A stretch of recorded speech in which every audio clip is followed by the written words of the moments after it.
ہم کریں گے ہر مظلوم کی حمایت۔ السلام علیکم، میں ہوں حرین فاطمہ اور آپ دیکھ رہے ہیں حمایتی نیوز HD چینل۔ نظر ڈالتے ہیں آج کی اہم خبروں پر۔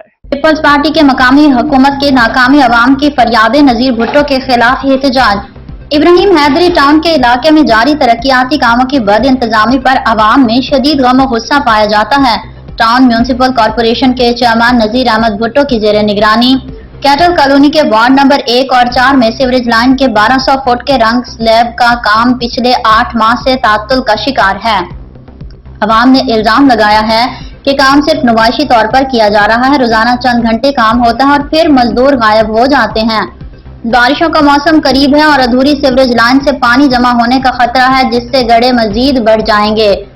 عوام اس بد انتظامی سے شدید متاثر ہیں اور پریشان ہے کہ یہ کام کب مکمل ہوگا۔ روزنامہ حمایتی اور حمایتی نیوز نے بھی اس مسئلے کی کئی بار نشاندہی کی ہے، لیکن کوئی مستقل حل نہیں نکالا گیا۔ عوام کا کہنا ہے کہ نذیر بھٹو اس منصوبے کو دانستہ طور پر طول دے رہے ہیں تاکہ ذاتی مفادات حاصل کیے جا سکیں۔ فوٹو سیشنز اور نمائشی کاموں پر زور دیا جا رہا ہے، جبکہ عوام کے مسائل جوں کے توں ہیں۔